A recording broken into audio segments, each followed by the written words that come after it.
إن الحمد لله نحمده ونستعينه ونستغفره ونعوذ بالله من شرور أنفسنا ومن سيئات أعمالنا من يهده الله فلا مضل له ومن يضلل فلا هادي له وأشهد أن لا إله إلا الله وحده لا شريك له وأشهد أن محمدا عبده ورسوله يا أيها الذين آمنوا اتقوا الله حق تقاته ولا تموتن إلا وأنتم مسلمون يا أيها الناس اتقوا ربكم الذي خلقكم من نفس واحدة وخلق منها زوجها وبث منهما رجالا كثيرا ونساء واتقوا الله الذي تساءلون به والأرحام إن الله كان عليكم رقيبا يا أيها الذين آمنوا اتقوا الله وقولوا قولا سديدا يصلح لكم أعمالكم ويغفر لكم ذنوبكم ومن يطع الله ورسوله فقد فاز فوزا عظيما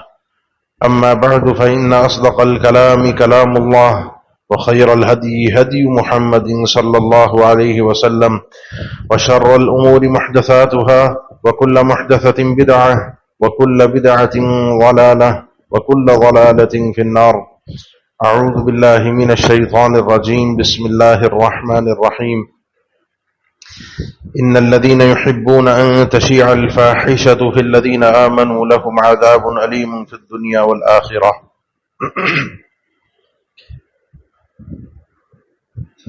پچھلے مہینے آپ کے سامنے کچھ آداب کا تذکرہ کیا تھا جن کا تعلق ہمارے مزاج اور آج کل ہمارا جو رابطے کا ذریعہ ہے سوشل میڈیا، اس میں کیا چیزیں ہم نے ملحوظ رکھنی ہیں اور کیا شرعی آداب ہیں جن کا ہم نے خیال رکھنا ہے. چونکہ یہ چیز انتشار کے حوالے سے، کسی چیز کے نشر کے حوالے سے، پھیلنے کے حوالے سے بہت سریع ہے. کوئی بھی معاملہ، کوئی بھی مسئلہ وہ بہت جلد ریکارڈ بھی ہوتا ہے اور بہت جلد نشر بھی ہوتا ہے. اور ہماری طبیعت، ہمارا مزاج، ہماری دلچسپی چیزوں کے تجسس میں ہوتی ہے کہ کیا ہو رہا ہے، کیا چل رہا ہے.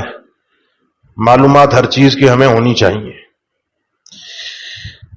دوسروں کی زندگی سے متعلق بھی، ماحول معاشرے کے متعلق بھی. اس میں ہم یہ تمیز اور فرق نہیں کر پاتے کہ کون سی ایسی چیز ہے کہ جس میں مداخلت کرنا، جس کا جاننا میرے لیے فائدہ مند ہوگا دنیا یا آخرت کے اعتبار سے، اور کون سی چیز، کون سی معلومات میرے لیے لا یعنی ہے، میرا اس سے کوئی تعلق نہیں ہے. اور کون سی چیزیں اور کون سی معلومات ایسی ہیں کہ ان کی معلومات ہو سکتا ہے کہ کل قیامت کے دن میرے لیے نقصان کا باعث بن جائے، میری ہلاکت کا باعث بن جائے. یہ 3 اسٹیپ ہیں، 3 مراحل ہیں. بڑی نزاکت کے ساتھ، بڑی سمجھداری اور عقل مندی کے ساتھ، بہت ہی آہستگی کے ساتھ قدم اٹھایا کریں ان معاملات میں جن میں ہمیں کسی دوسرے کے متعلق کوئی خبر پتہ چلتی ہے یا میں کسی خبر کو نشر کرنے والا بنتا ہوں. دیکھیں، 2 چیزیں ہیں. ایک ہے انسان کا اپنے آپ پر پردہ رکھنا. ہم میں سے کوئی شخص بھی عیب سے خالی نہیں ہے، گناہوں سے پاک نہیں ہے، اور ہر ایک کے ساتھ کچھ نہ کچھ چیزیں ایسی ہیں، کچھ نہ کچھ معاملات اور مسائل ایسے ہیں جو بندے اور رب کے درمیان ہی ہیں. اور یہ اللہ کی وہ رحمت ہے، وہ اللہ کا کرم ہے کہ اس نے ہم سب پر پردہ رکھا ہے. یہ پردے اگر ہٹ جائیں تو میں اور آپ شاید ایک دوسرے کی شکلیں بھی نہ دیکھنا پسند کریں. یہ اللہ کی وہ رحمت ہے، وہ اللہ کا کرم ہے کہ جس نے ہمارے گناہوں کو، ہمارے عیوب کو، ہماری چیزوں کو چھپا کر رکھا ہے.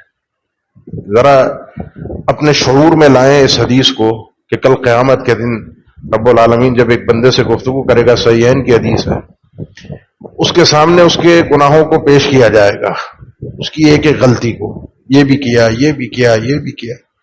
بہت سے ایسے گناہ ہیں جو میں چھپ کر کرتا ہوں، آپ کو نہیں پتا، اور میں چاہتا بھی نہیں کہ آپ کو پتا چلے. کل قیامت کے دن وہ میرے سامنے پیش ہوں گے. اللہ ستر کا بھی معاملہ رکھے، اللہ رحمت کا بھی، اور اللہ بغیر حساب و کتاب کے ہمیں جنت میں داخل کر دے، اور وہ اعمال کرنے کی توفیق دے جن سے اللہ راضی ہو. بہرحال کوئی نہ کوئی تو ہوگا نا ایسا جس کے سامنے اس کے اعمال پیش ہوں گے، اس کے گناہ اس کے سامنے رکھے جائیں گے. اب رب العالمین اسے اقرار کے بعد وہ اقرار کرے گا، انسان منکر نہیں ہو سکتا کہ اس نے یہ نہیں کیا. پھر رب العالمین سے کہے گا انی قد سترتها علیک فی الدنیا، دیکھ دنیا میں تیرے ان گناہوں پر ستر تھا، پردہ تھا. میرا موبائل ہے، اس میں پاسورڈ لگا ہوا ہے، آپ نہیں جانتے اس میں کیا کچھ ہے، میری سرچ ہسٹری کیا کیا ہے، میں کیا کیا دیکھتا ہوں یا کیا کیا نشر کرتا ہوں، کیا کیا آگے شیئر کرتا ہوں، آپ نہیں جانتے. انی قد سترتها علیک فی الدنیا، دنیا میں یہ چیزیں مستور تھیں. اور مزہ آگے ہے وَإِنِّي قَدْ أَغْفِرُهَا الْيَوْمَ، آج میں بخش بھی دے رہا ہوں، کوئی اس کے بدلے میں پکڑ نہیں ہے، کوئی عذاب نہیں ہے. یہ اللہ کی ایسی رحمت ہے جس بندے کو مل جائے اس کا بیڑا پار ہو جاتا ہے. لیکن یہ یاد رکھیے اللہ کا یہ ستر، اللہ کا یہ پردہ رکھنا دنیا میں بھی اور آخرت میں بھی، اللہ کا گناہوں کو معاف کرنا، اس کی اللہ کے ہاں بھی ایک معیار ہے. اور اللہ کا معیار یہ ہے، اللہ کا قانون عمومی یہ ہے کہ انسان جیسا کرتا ہے ویسا بھرتا ہے. جو یہاں بوئے گا کل وہاں کاٹے گا، حساب پورا پورا اللہ کی بارگاہ میں برابر ہوتا ہے. لا يستر عبد عبدا فی الدنیا الا سترہ اللہ یوم القیامہ ومن ستر مسلما سترہ اللہ فی الدنیا والآخرہ. ہسٹری ہم سب کی ہے، مسائل ہم سب کے ہیں، چھپی ہوئی چیزیں ہم سب کی ہیں. جو کسی دوسرے مسلمان پر ستر کرتا ہے، اس کے اوپر پردہ رکھتا ہے، اللہ کل قیامت کے دن اس کے گناہوں پر ستر کرے گا. جو شخص کسی مسلمان کا دنیا میں ستر کرتا ہے، دنیا اور آخرت میں اللہ اس کے عیوب اور گناہوں پر ستر کرے گا، پردہ رکھے گا. یہ پردہ رکھنا اور پردہ چاک کرنا یقین جانے کس طریقے سے ہوتا ہے میں اور آپ تصور بھی نہیں کر سکتے. انسان گھر میں بیٹھا ہوتا ہے، کہاں اس کی کس نے ویڈیو بنائی، کہاں سے وہ نشر ہوئی. دیکھ رہے ہیں آج کل آپ سوشل میڈیا کے اوپر کبھی کس کی ویڈیو لیک ہو جاتی ہے، کبھی کس کا کوئی جھوٹی بھی ہوتی ہیں، سچی بھی ہوتی ہیں.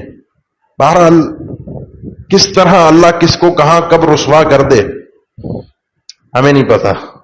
مسئلہ یہ ہے کہ میری ایسی کئی ویڈیوز ہیں اپنی ذاتی جو شاید کسی دنیا کے کیمرے نے نہ بنائی ہو، لیکن وہ میرے نامہ اعمال میں درج ہیں. اللہ نے ان پر پردہ رکھا ہے. مسلم معاشرے کا کردار یہ ہونا چاہیے کہ ایک مسلم معاشرہ ایک دوسرے کے عیوب پر پردہ رکھے. عیبوں کو پھیلانا، عیوب کو اچھالنا، عیوب کو نشر کرنا، یہ اسلامی معاشرے کی تعلیم نہیں ہے. اللہ تعالیٰ کو یہ چیز پسند نہیں ہے. یعنی حتیٰ کہ وہ گناہ بھی جن گناہوں پر شریعت نے حد رکھی ہے، سزا رکھی ہے، اور وہ سزا سب کے سامنے نافذ ہونی ہے. چور کا ہاتھ کاٹنا ہے، بدکار کو اس کی بدکاری کی سزا دینی ہے، قاتل کو اس کا بدلہ دینا ہے. یہ سزائیں ہیں، یہ حدود ہیں، یہ کفارات ہیں. جو جس درجے کا گناہ ہوگا اس درجے کی اس کو سزا ملنی چاہیے. لیکن پھر بھی شریعت نے ایسے گناہوں پر بھی پردہ رکھنے کی تعلیم دی ہے.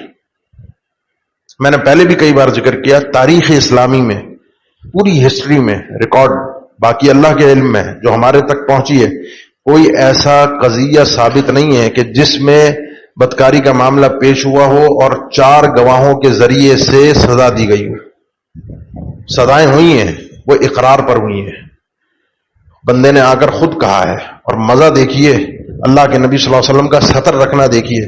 جب اس عورت نے آ کر اصرار کیا، بار بار اصرار کیا، آپ سنتے رہتے ہیں، ایک دفعہ نہیں کئی بار آئی، پھر بچے کی ولادت، پھر بچے کا، یہ قضیہ نہیں، ایسے 3 قضیے ہیں، 3 معاملے ہیں. تو اس عورت نے آ کر جب اپنا اقرار کیا، آپ صلی اللہ علیہ وسلم نے دوسرے فرد کا نہیں پوچھا کہ تھا کون، تم نے اپنا اقرار کیا ہے، تمہارا اپنا معاملہ ہے، وہ توبہ بڑی کامیاب توبہ ہے.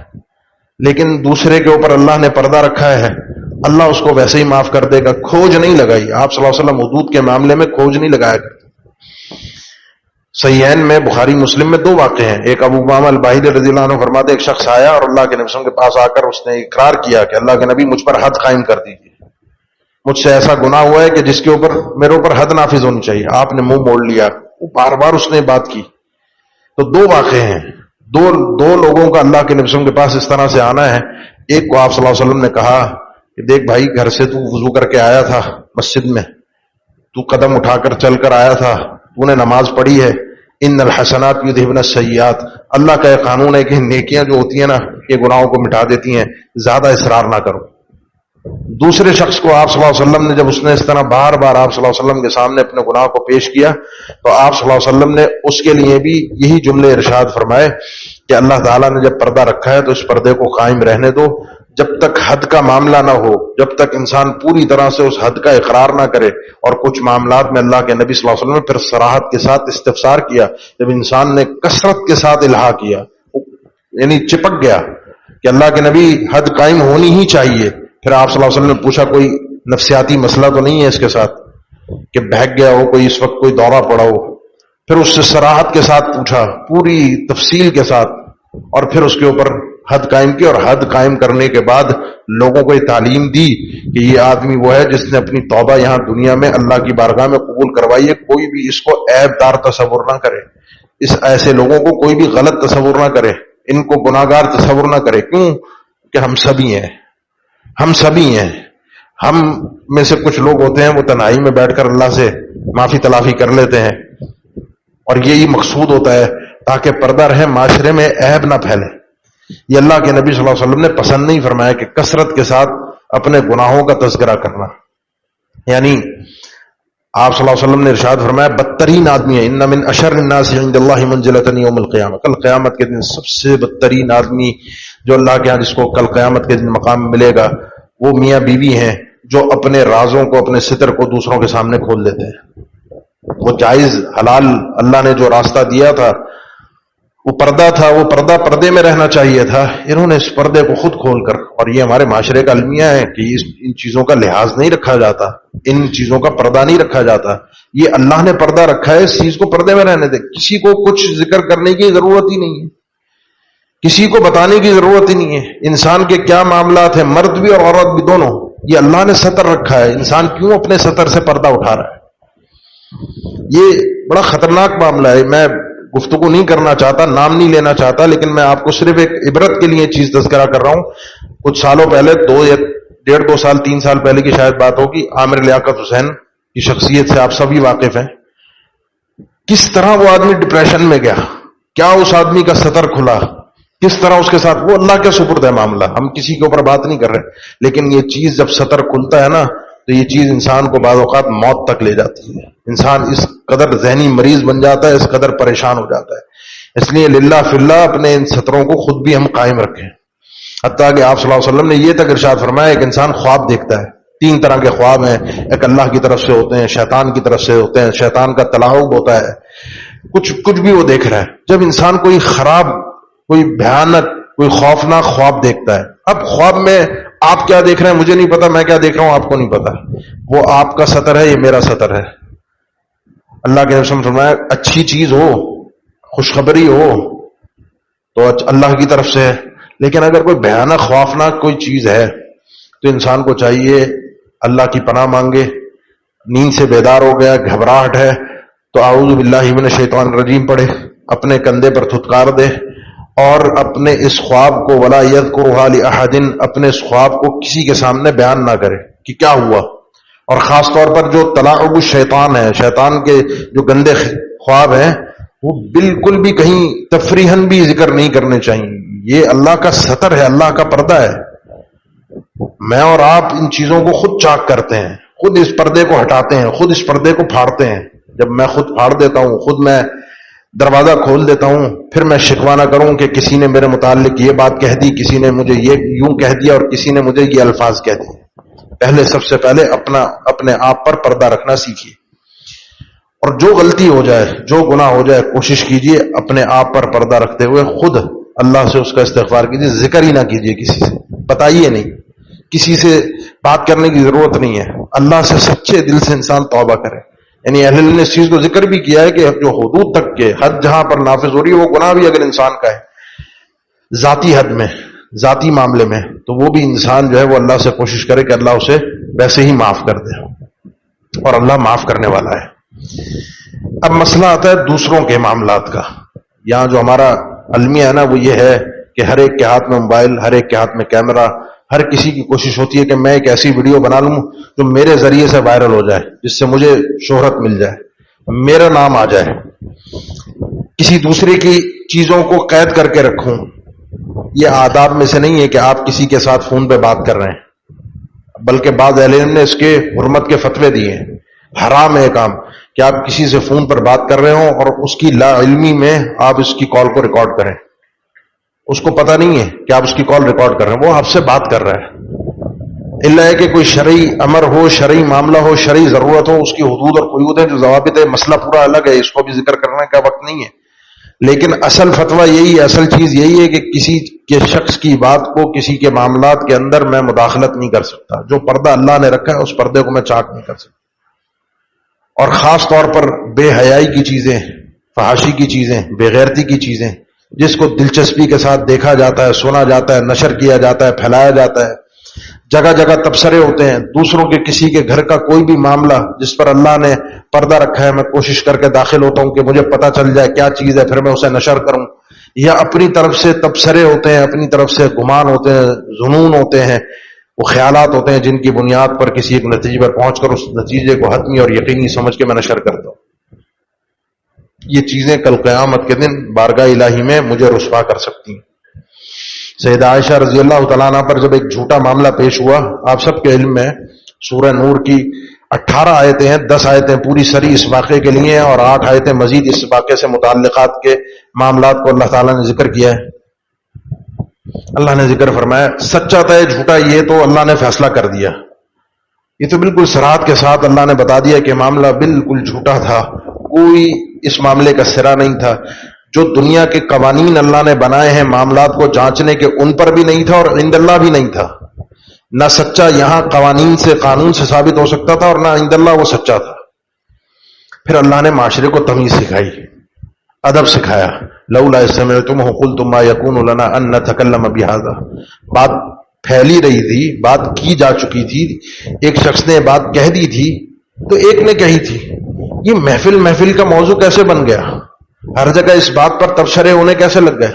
تمہیں تو سنتے کے ساتھ ہی اس طرح کے معاملات میں فوراً اپنی زبان سے کہہ دینا چاہیے تھا، ما یکون لنا ان نتکلم بہذا، ہمارا کوئی لینا دینا ہی نہیں ہے، ہمارا کوئی تعلق ہی نہیں، ہم اس مسئلے میں کوئی رائے دیں، کوئی گفتگو کریں، کوئی تبصرہ کریں، ہمارا کچھ لینا دینا ہی نہیں ہے، ہم اس معاملے سے بہت دور ہیں۔ یہ صحابہ کرام کو ادب سکھایا گیا کہ جب بھی کوئی اس قسم کا معاملہ، کسی کے سطر کا معاملہ سامنے آئے، کوئی اگر کھولنے کی کوشش کرے، سچا ہے یا جھوٹا ہے، دونوں صورتوں میں انسان کو چاہیے۔ میں نے شروع میں بات کی تھی نا، تین معاملے ہوتے ہیں۔ ایک وہ ہوتا ہے کہ جو انسان بڑی باریکی کے ساتھ سمجھے کہ میرا اس معاملے میں کودنا، پڑھنا، بولنا، اس معاملے میں اپنا کردار ادا کرنا میری دنیا اور آخرت کے لیے فائدہ مند ہے، بسم اللہ کر دے، کوئی لینا دینا نہیں ہے، کچھ نہیں ہے، انسان چھوڑ دے۔ لیکن اگر یہ نظر آتا ہے کہ اس معاملے میں داخل ہونا، دلچسپی لینا، بات کرنا، تبصرہ کرنا، سننا میری دنیا اور آخرت میں اللہ کی ناراضگی کا سبب بنے گا، تو انسان اس چیز سے فوراً پیچھے ہٹ جائے۔ لولا سمعتموہ قلتم ما یکون لنا ان نتکلم بہذا سبحانک ھذا بہتان عظیم، ایسا کیوں نہیں ہوا کہ تم نے کہا جب اس قضیے کو بیان کیا جا رہا تھا تم خاموش ہو جاتے، تم یہ کہتے ہم نے اس مسئلے میں گفتگو ہی نہیں کرنی؟ کیوں؟ یہ معاملہ کوئی کسی ایکس وائی زیڈ کسی کا بھی معاملہ ہو، سچا کیوں نہ ہو، یہ تو جھوٹا تھا، سیدہ عائشہ والا قضیہ جھوٹا تھا، کسی کا سچا قضیہ کیوں نہ ہو، پھر بھی اس پر گفتگو کرنا معاشرے میں۔ ان الذين يحبون ان تشيع الفاحشة في الذين آمنوا لهم عذاب عليم في الدنيا والآخرة، یہ چیز اندر کے وہ انسان کی رغبت اور شوق جو بے حیائی کی طرف اس کو لے کر جاتی ہے، اس کو ابھارتا ہے، اور پھر محفل جب یہ بات ہوتی ہے تو پھر اس بات کے اوپر جس طرح سے بات پھیلتی ہے اور جس طرح سے یہ بے حیائی کی باتیں زبان پر آتی ہیں، اللہ نے فرمایا جو شخص یہ چاہتا ہے کہ بے حیائی اس انداز میں پھیلے تو اپنا یہ سمجھ لے لہم عذاب علیم فی الدنیا والآخرہ، اس کے لیے دنیا میں بھی بڑا خطرناک درد دینے والا عذاب ہے۔ اللہ ایسے لوگوں کو جو رسوا کرتا ہے، جو اذیتیں دیتا ہے دنیا کے اندر، وہ بھی المناک ہے، اور آخرت میں تو ہے ہی بربادی اور ہلاکت. انسان کو اپنا قدم بڑی سمجھداری اور عقل مندی کے ساتھ اٹھانا چاہیے. سوال یہ ہے کرنا کیا چاہیے. اب تو پھیلا ہوا ہے, اب تو نشر ہو رہا ہے, اب تو میرے پاس بھی 10 چیزیں آ رہی ہیں, فلاں نے یوں کر دیا, فلاں ایسا فلاں ایسا فلاں ایسا, کسی کی ریکارڈنگ آتی ہے, کسی کی ویڈیو آتی ہے, کسی کے متعلق کوئی تبصرہ آتا ہے, کسی کے گھر کے متعلق کچھ آتا ہے, کسی کے دفتر کے متعلق, کسی کے کاروبار کے متعلق, کسی کے اور کوئی آدمی کام کر رہا ہے, میرے پاس گفتگو آ رہی ہے. میں نے کرنا کیا ہے؟ میں اب یہ معاشرہ گند سے بھرا ہوا ہے, یہ سوشل میڈیا گند سے بھرا ہوا ہے. میں نے اپنے دامن کو سمیٹنا ہے, میں نے اپنے آپ کو بچا کر رکھنا ہے. سیدنا ابو بکر صدیق رضی اللہ تعالیٰ عنہ جیسی شخصیت اپنی خلافت کے متعلق فرماتے, صحیح سند کے ساتھ مروی ہے, میرے پاس کوئی شرابی بھی آتا ہے جس کو سزا دینی ہوتی ہے تو دے تو دیتا ہوں, لیکن دل میں یہ ہوتا تھا کہ کاش اللہ اس پر پردہ رکھ دیتا اور یہ مجھ تک پہنچتا ہی نہیں. کوئی چور آ جاتا ہے, دل میں ہوتا ہے کہ اللہ اس کو محفوظ رکھتا ہے, یہ پہنچتا نہیں قضیہ, اور اللہ اس کے گناہوں کو ویسے درگزر کر دیتا. جب قضیہ آ گیا, جب مسئلہ آ گیا, پھر تو حد نافذ کرنی ہے, لیکن دل میں خواہش ہوتی تھی اللہ اس پر پردہ رکھ دے. سیدنا عمر ابن خطاب رضی اللہ تعالیٰ عنہ ایک مجلس میں بیٹھے تھے, اور بھی لوگ تھے, اور جریر ابن عبداللہ بڑے عقل مند سمجھدار آدمی تھے. محفل کے اندر ایک شخص کا وضو ٹوٹ گیا, وضو ٹوٹنے کی آواز سب نے سنی. سیدنا عمر ابن خطاب بھاپ بھی گئے کون ہے. ممکن تھا, قریب تھا کہ اس کو کوئی متنبہ کیا جاتا یا اس کو کہا جاتا جاؤ اٹھ کے وضو کر کے آؤ. اب عقل مندی اور سمجھداری کیا ہوتی ہے؟ کسی کے اوپر ستر رکھنا, کسی کے اوپر کسی کے عیب پر پردہ رکھنا. یہ گناہ نہیں تھا, یہ معاشرے میں ایک چیز معیوب سمجھی جاتی ہے, عیب سمجھا جاتا ہے, اور عیوب پر پردہ ڈالا جاتا ہے.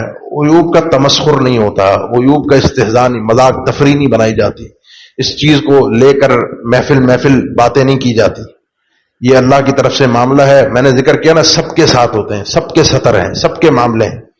اللہ کس کو کہاں کس وقت رسوا کرتے انسان کو پتہ نہیں چلتا. اللہ ہم سب پہ ستر قائم رکھے. جریر ابن عبداللہ بھاپ گئے رضی اللہ تعالیٰ عنہ. سیدنا عمر سے کہا, اللہ سے محفل انہی کے سپرد تھی, امیر المؤمنین تھے. امیر المؤمنین کیا ہی اچھا ہو کہ سب کے سب ہم اٹھ جائیں اور سب کے سب جا کے وضو کر کے آ جائیں.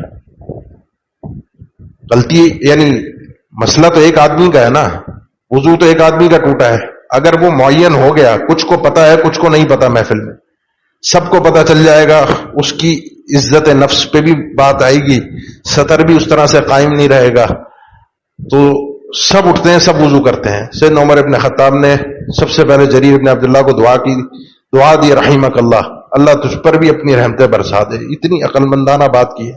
نعم السید کنت فی الجاہلیہ و نعم السید انت فی الاسلام. جب اسلام نہیں تھا, دور جاہلیت میں بھی تو بڑا عقل مند سمجھدار اپنے قوم کا سربراہ لیڈر تھا, اور اسی بنیاد پر تھا کہ اللہ نے تجھے بڑی فراست عطا کی تھی, اور اسلام لانے کے بعد بھی اللہ نے تجھے اس فراست سے, اس عقل مندی سے محروم نہیں کیا, بلکہ مزید اس میں اضافہ ہوا ہے. پردے اس طرح سے رکھے جاتے ہیں. مذاق تفریح اڑانا, کسی کے ستر کو کھول دینا آسان کام ہے, مزہ آ جاتا ہے. مجھے تھوڑی دیر کے لیے ہنسنا مل جاتا ہے, تھوڑی دیر کے لیے مجھے کسی سے ویسے ہی پرانی کوئی دشمنی تھی, پرانا کسی سے کوئی حساب چکتا کرنا تھا, اس کا کوئی بات, کوئی مسئلہ, کوئی چیز ہاتھ لگ گئی, تو بہت آسان ہے اپنے آپ کو سکون دے دینا, اس کی اس عیب کو, اس کے اس مسئلے کو نشر کر کے, بہت آسان ہے. لیکن میں نے شروع میں ذکر کیا کہ تصویریں میری بھی ہیں, ویڈیوز میری بھی ہیں, نامہ اعمال کی شکل میں, اور اللہ بندوں کے ساتھ وہی معاملہ کرتا ہے جیسا بندہ لوگوں کے ساتھ معاملہ کرتا ہے. اللہ کے نبی صلی اللہ علیہ وسلم بھی ستر کو پسند کرتے تھے. ان اللہ حی ستیر یحب الحیا والستر فاذا اراد احدکم ان یغتسل فلیستتر. صحیح بخاری کی حدیث ہے. اللہ ہمارا رب اللہ جو ہے وہ حی بھی ہے, اس کے اندر حیا ہے, اللہ با حیا ہے, اور ستیر بھی ہے. ستیر یحب الحیا والستر, جو حیا کو پسند بھی کرتا ہے اور ستر کو پسند کرتا ہے. اللہ بے حیائی کو پسند نہیں کرتا. اللہ پردے کو چاک کرنا پسند. اللہ کو محبت ہے اس عمل سے کہ کوئی کسی کے گناہوں پر عیب پر پردہ رکھے. اور جب تم میں سے کوئی شخص غسل کرنے کے لیے جائے تو اس کو چاہیے وہ بھی استتار کرے, پردے میں رہ کر یہ کام کرے. غسل کا معاملہ ہے تو اس کے اندر بھی جو شرعی حکم ہے وہ یہی ہے کہ کسی نہ کسی طریقے سے انسان پردے میں ہو. جیسے آج کل ہمارے یہاں 4 دیواری کے اندر ہم اپنے آپ کو بند کر کے, واش روم کے اندر بند کر کے یہ معاملہ رکھتے ہیں, لاک کر کے کرتے ہیں، اس میں بھی اگر بہتر ہے کہ انسان کے اوپر کوئی نہ کوئی اس طرح کی تہبند یا کپڑا آ جائے تو افضل ہے، ورنہ کھلے میں انسان کہیں ٹیوب ویل پہ، کسی سوئمنگ پول میں کہیں اور نہا رہا ہے تو وہاں پر تو لازمی ہے کہ اس کے جسم پر کپڑا ہونا چاہیے، اس کا پردہ ہونا، بغیر کپڑے کے، بغیر پردے کے انسان بغیر سطر کو ڈھانپے غسل نہیں کر سکتا۔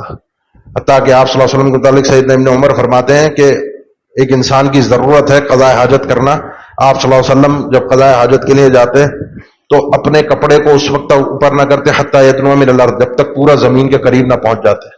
پورے آپ صلی اللہ علیہ وسلم اپنے بھی سطر کا اہتمام رکھتے تھے، جہاں جہاں انسان کا اس سطر کھلتا ہے، جہاں جہاں یہ چیزیں ہوتی ہیں، وہاں شریعت نے اس کو اس سطر کو محفوظ رکھنے کی پوری تعلیم دی ہے کہ اس سطر کو اس نے کس طریقے سے محفوظ رکھنا ہے۔ جب انسان اپنے سطر کو محفوظ رکھے گا اور خود کوشش کرے گا محفوظ رہے، اور کوشش کرے گا کسی دوسرے کا سطر بھی محفوظ رہے، کسی کے دوسرے کے عیوب پر بھی پردہ رہے، اللہ تعالیٰ اس بندے کے عیوب پر بھی پردہ رکھے گا۔ لیکن اگر کسی کا گناہ، کسی کا عیب، کسی کا معاملہ مسئلہ ایسا ہے جو معاشرے سے تعلق رکھتا ہے اور اس سے لوگوں کو نقصان، اذیت پھیلنے کا اندیشہ ہے، کوئی پڑوسی ہے اذیت دیتا ہے اپنے پڑوسی کو، کوئی کاروباری آدمی ہے فراڈ کرتا ہے، دھوکہ دیتا ہے، اس کی طبیعت مزاج میں رچا بسا ہے، اب کوئی شخص اس سے کاروبار کام کاج کرنا چاہتا ہے تو اس کو متنبع کرنا، اس کو اطلاع دینا کہ یہ آدمی ایسا ہے تاکہ وہ اس سے ڈسا نہ جائے، وہ اس سے دھوکے میں نہ آ جائے، اس کو اس سے نقصان نہ ہو جائے۔ ایسے معاملے پہ سطر کا معاملہ ختم ہو جاتا ہے۔ اللہ کے دین کا معاملہ ہے، راویان حدیث جب راوی حدیثوں کو بیان کرتے تھے تو محدثین نے جرح و تعدیل کا جو کام کیا، سطر کو کھولا، یہ آدمی جھوٹا ہے، اس آدمی نے اس موقع پر جھوٹ بولا، اس آدمی کا حافظہ کمزور ہے، اس آدمی کے معاملات ایسے تھے۔ یہ سطر اس لیے کھولا کیونکہ اگر یہ نہ کھولا جاتا تو اللہ کے دین کی حفاظت صحیح معنی میں رہ نہیں سکتی تھی۔ تو جہاں جہاں تعلق بالغیر ہو جاتا ہے اس معاملے کا، اس گناہ کا، اس عیب کا، اور اس شرعی مصلحت ہو، شرعی فائدہ ہو اس کو بیان کرنے میں، ذکر کرنے میں، تو اس کو بیان کرنا، ذکر کرنا لازمی ہے، بعض اوقات واجب بھی ہو جاتا ہے، جس کی چند مثالیں اور صورتیں میں نے ذکر کی۔ اگر ایسا کوئی معاملہ نہیں ہے، اس بندے کا ذاتی معاملہ ہے، معاشرے کے لیے کوئی نقصان دہ نہیں ہو رہا، بار بار بھی کر رہا ہے تب بھی کوئی نقصان دہ نہیں ہے، تو انسان کو چاہیے اس بندے پر پردہ رکھے، ستر رکھے، اللہ اس پر بھی ستر قائم رکھے، اللہ ہم پر بھی ستر قائم رکھے۔ اقول قولی ھذا واستغفر اللہ لی ولکم واخر دعوانا الحمد للہ رب العالمین۔ الحمد للہ نحمده ونستعینه ونستغفره ونعوذ باللہ من شرور انفسنا ومن سیئات اعمالنا من يهده الله فلا مضل له ومن يضلل فلا هادي له واشهد ان لا اله الا الله وحده لا شريك له واشهد ان محمدا عبده ورسوله اللهم صل على محمد وعلى ال محمد كما صليت على ابراهيم وعلى ال ابراهيم انك حميد مجيد اللهم بارك على محمد وعلى ال محمد كما باركت على ابراهيم وعلى ال ابراهيم انك حميد مجيد۔ جس معاشرے میں، جن حالات میں اس وقت ہم جی رہے ہیں، ان میں ان گناہوں کو اس طریقے سے پھیلانا، نشر کرنا کچھ لوگوں کی عادت بھی ہے، وتیرہ بھی ہے۔ ان طرز عمل سے، اس طرح کے معاملات سے اپنے آپ کو محفوظ رکھنا، اس طرح کی گفتگو کو سننے سے بچانا، اس طرح کی چیزوں کو دیکھنے سے اپنی آنکھوں کو محفوظ رکھنا۔ خاندان کی ہماری یہاں پالیٹکس ہوتی ہے، خاندان کے معاملات ہوتے ہیں، اس کے ہاں کس کے گھر میں کیا چل رہا ہے، کس کے گھر میں کیا ہو رہا ہے، کون آ رہا ہے، کون جا رہا ہے، کون جی رہا ہے، کون مر رہا ہے، کیا کھایا جا رہا ہے، کاروبار میں کیا ہو رہا ہے، یہ اصل میں ہمارے طبیعت میں تجسس ہے۔ اس تجسس کو ہم سکون پہنچاتے ہیں ان خبروں اور اطلاعات کے ذریعے سے، اور پھر آگے کوشش ہوتی ہے، مزاج ہے ہمارا کہ ہم میں سے ہر شخص یہ چاہتا ہے کہ ہر خبر کو وہ اس طریقے سے پیش کرے کہ محسوس ہو، لوگوں کو پتہ چلے کہ اس خبر کو سب سے پہلے نشر کرنے والا، بتانے والا، پھیلانے والا میں ہوں، میرے سے پہلے اس بات کو کسی نے نشر نہیں کیا۔ بعض موقعوں پر اس طرح کی طبیعت اور مزاج ہمارا، میرا اپنا ذاتی بھی میں اپنی بات کروں تو سامنے آ ہی جاتا ہے۔ تھوڑی سی تربیت کی، مزاج کو بدلنے کی، اپنے آپ کو سکھانے کی، اس ثواب کو سامنے رکھنے کی، اپنے گناہوں کو، اپنے عیوب کو سامنے رکھنے کی ضرورت ہے۔ اور ہمیشہ ہمیشہ اللہ کے نبی صلی اللہ علیہ وسلم کے اس فرمان کو اپنے سامنے رکھیے، من ستر مسلما سترہ اللہ فی الدنیا والآخرہ، جو کسی بھی مسلمان پر پردہ رکھتا ہے، اللہ اس پر قیامت کے دن اور دنیا میں اس کے عیوب پر، اس کے گناہوں پر پردہ رکھے گا۔ اللہ ہم سب کو محفوظ فرمائے، اللہ ہم سب کی حفاظت فرمائے، اللہ ہمیں ایمان کی سلامتیاں عطا فرمائے۔ یہ مسجد انتظامیہ کی اجازت سے اعلان ہے، یہ آپ کے قریبی علاقہ ہے لیاقت آباد کا، سیون ایریا۔ لیاقت آباد میں کافی پرانی، میرا خیال ہے شاید 50-60 سال پرانی مسجد ہے، یہ باب الاسلام کے نام سے، تو کافی پرانی مسجد ہے اور کافی پرانی اس کی تعمیر بھی ہے، اور ماشاءاللہ کافی وہاں اپنے نمازی ساتھی ہیں، اور مسجد واقعتاً چھوٹی ہے، میرا بھی کئی بار جانا ہوا ہے۔ تو ان ساتھیوں نے مسجد سے بالکل برابر میں ایک پلاٹ کا سودا کیا ہے، اور وہ 1,85,00,000 میں سودا ہوا ہے، اور تازہ ابھی جو مجھے اطلاع دی گئی ہے وہ یہ ہے کہ تقریباً الحمدللہ 1 کروڑ روپے اس میں سے ادا یا جمع ہو گئے ان کے پاس، اور ابھی 85 لاکھ کا معاملہ اس پلاٹ کے لیے باقی ہے۔ مسجد کی، اللہ کے گھر کی توسیع کا معاملہ ہے، اور آپ کے بالکل قریب کا علاقہ ہے، میرے خیال ہے یہاں سے وہ مشکل 15 منٹ کا راستہ ہوگا۔ تو مسجد کی انتظامیہ احباب آپ کے پاس یہاں تعاون کے لیے بھی حاضر ہوئے ہیں، اور مسجد زیادہ دور بھی نہیں ہے، تو بعد میں بھی جو احباب وہاں جا کر تفصیلات دیکھ کر ان بھائیوں کے ساتھ تعاون کرنا چاہیں تو ضرور کیجئے گا، اللہ کے گھر کا معاملہ ہے۔ اور انشاءاللہ پہلے ہی جب آپ کے علم میں آیا کہ 50-60 سال پرانی یہ مسجد ہے، تو آگے بھی انشاءاللہ اللہ کی ذات سے امید ہے جو ہم اس میں تعاون کریں گے وہ صدقہ جاریہ کی شکل میں اللہ اس کو قائم رکھے گا۔ عباد اللہ، ان اللہ یأمر بالعدل والإحسان وإیتاء ذی القربى وینہی عن الفحشاء والمنکر والبغی یعظکم لعلکم تذکرون فاذکروا اللہ الجلیل یذکرکم واشکروہ علی آلائہ ونعمہ یزدکم ولذکر اللہ اکبر واللہ یعلم ما تصنعون۔